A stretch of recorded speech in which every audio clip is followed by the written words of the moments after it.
हा निवडून गेलेला आता नवनिर्वाचित अध्यक्ष, आपण सगळ्यांनी मला प्रयोग करून ही संधी दिली.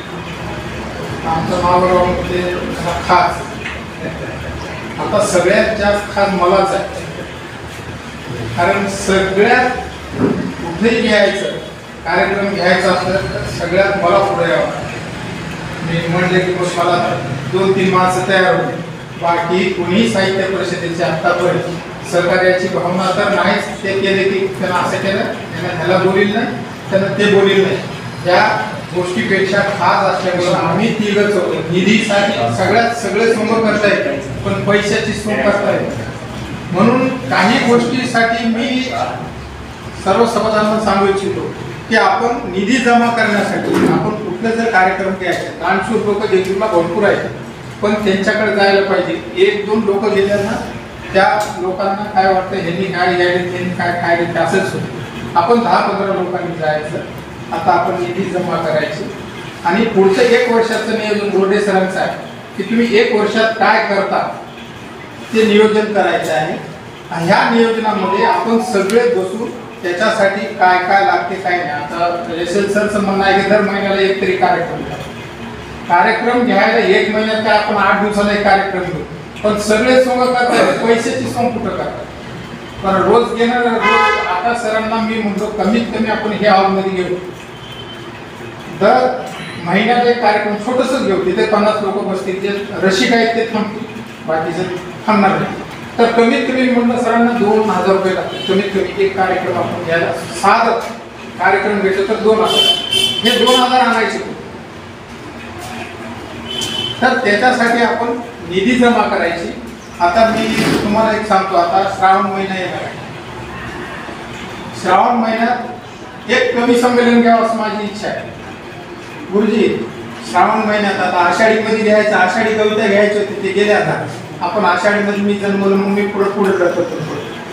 आपण श्रावण महिन्यामध्ये एक सगळ्यांनी बसून अजून हे आता हे कार्यक्रम झालाच आहे की उद्या परवा आपल्याला बसून 11 लोकांनी आपण नियोजन करायचं. आणि नाही कुठेही घ्यायचं, त्याच्यासाठी आम्ही कुठेही घेतो, त्याच्यासाठी निधी पाहिजे. तुम्ही काही देता, पण इथं यायला कोणाजवळ काहीतरी गाडी पाहिजे, कोणाला काहीतरी पाहिजे. सगळे मानापानाचे राहते. तुम्ही किती मान देवलं ते महत्वाचं आहे, तुम्ही किती धन देवलं ते महत्वाचं नाही. थोडं तरी काय वाटते, आम्ही भरपूर ठिकाणी गेलो, आम्ही फुकटात सगळे आमचे कार्यक्रम हे फुकटातच देत राहिलो. लेखक आपल्या भेटीला, तुमच्या कॉलेजला, तुमच्या शाळेला आलो, तुमच्या शाळेला आम्ही फिरतो. आम्हाला आनंद आहे. आम्हाला बोलवलं की आम्ही त्या निमित्तानं काय NHS शिबिर देवगुरु कॉलेजचं असो, ते धोंडा महाराज कॉलेजचं असो, NSSचं शिबिर असलं की आम्ही जातो. किती लोक आहेत, आम्ही 4-5 शिवाय दुसरं कोणी जातच नाही. आणि आमच्याजवळ कवी आहेत. आता तुम्हाला सांगतात महेश कुडलेकर आहे, त्यांना कुठेही मराठवाडा साहित्य संमेलनाला बोलवले नाही.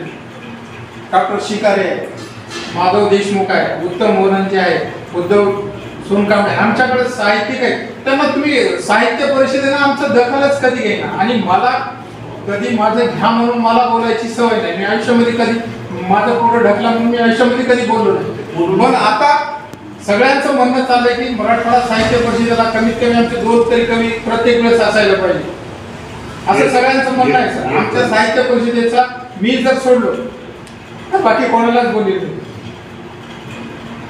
आणि मी कधीही म्हणलं नाही मला सर मराठवाडा साहित्य कवी संमेलनाला माझं नाव घ्या म्हणून मी अजूनही बोललो नाही. आणि विशेष म्हणजे अखिल भारतीयला सुद्धा मी कधी बोललो नाही की मला अध्यक्ष करा. योग असा आहे की मी कधी अखिल भारतीयला गेलं तर मी अध्यक्ष. हे योगायोगाच्या गोष्टी. म्हणजे आमच्या साहित्य परिषदेच्या लोकांचं असं म्हणणं आहे, कवींचं लोकांचं म्हणणं आहे की तुम्ही मराठवाडा साहित्य परिषद घेता, तुम्ही केंद्रीय कार्यक्रमाला. आता परवा सगळे तुमचे कमिटी गेले, देगलूरचे आम्हाला एकही नाव नाही. आम्हाला त्याचं दुःख आहे की सगळ्यात जास्त मला मतदार कोण देणार आहे, देगलूर शाखेचे. आणि ज्या शाखेचे 4 माणसं आणून दिले तुम्ही, त्या तिथलं निवड मंडळ, तिथला कोणता अभ्यासक्रम मंडळ, कोणते काय मंडळ ते मंडळही बघितलं नाही. येऊ देत नाहीत. आणि तुम्ही कार्यकारिणीमध्ये आता तुम्ही आहे कुलर सर, आता मी तुम्हालाच बोलायलो, तुम्ही आमची दखल देगलूरची का घेईना. जर घेत नसाल तर आम्ही संघर्ष करायला आता इथून आहे.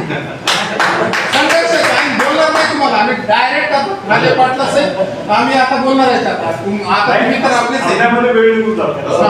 आता आमचे लोक मला आता जे काय बोललेत, मला तुम्हाला नावासहित बोलतो. डॉक्टर शिकारे साहेब मला पुढच्या वर्ष म्हणजे हे हक्काचे आहेत, आम्हाला बोलतात. बोलल्याबद्दल म्हणून मला त्यांचं नाही, त्यांच्या मनातलं काय की इथं महेश कुठे करा, त्याला कोणाला बोलणं तर काय आहे, त्याला का घेईन. तर कुठंतरी तुम्ही साहित्य परिषदेवर का कवी संमेलनामध्ये इतके होते. मागच्या वेळेस मला बोलले होते रणकाम सरला दे नेरकर मॅडम महिलांच्या ह्याच्यात. तसं दरवर्षी आमच्या साहित्य परिषदेचे जे कवी लेखक आहेत, आता शरण नाईक सर आहेत, त्यांना तुमचं बाल साहित्य कुठं असलं तर त्यांना तुम्ही बोलायला पाहिजे. आमचे लोक आणि इथं काय मिळतं त्याचे साधन नाही. काही लोकांचा गैरसमज असा की साहित्य परिषदेवर किती पैसा आहे की काय, हे लोकांना माहित नाही. म्हणजे साहित्य परिषदेचं काय काहीतरी आहे म्हणून काही व्हायला म्हणून कार्यवाही होईल. इथं 1 रुपयाचं नाही खिशात. मी आलं तेव्हा प्रत्येक कोणताही कार्यक्रम होत असेल आतापर्यंत माझ्या खिशातले पैसे टाकूनच मी केलो. त्याला साक्षीदार कुठे अडचण आहे ते डॉक्टर शिकारे येतात, माझं मुखेड माझ्या खिशातला टाकतो. आम्हाला ते खास आहे, कोणाला बोलवलं आलं की करायची सवय. त्या निमित्तानं तुम्हाला आता अजून एक विनंती करायची आहे की आमच्या साहित्य परिषदेचे आता इथून आता जे झालं मागे गेलं, इथून आमच्या साहित्य परिषदेचे मराठवाडा साहित्य संमेलन असायला पाहिजे. अखिल भारतीयला जर तुम्ही जमलं तर आता तुम्ही अखिल भारतीय झालेत म्हणून तुम्हाला अजून सांगायला सदस्य झालेत म्हणून तिथं आमच्या साहित्य परिषदेचे नोंद घेतलंच पाहिजे. तुम्ही नसता तुमचं आम्ही आता नुसतं असे भांडण नाही, सार्वजनिक भांडणांमध्ये येणार आहेत. आता तुमच्या नावावर मी या सर्व कार्यकारिणीचे मला अध्यक्षपद दिल्याबद्दल सर्वांचे आभार मानतो. आणि केंद्रीय कार्यकारिणी आणि निरीक्षक म्हणून आलेले आमचे मित्र यांचे आभार मानतो.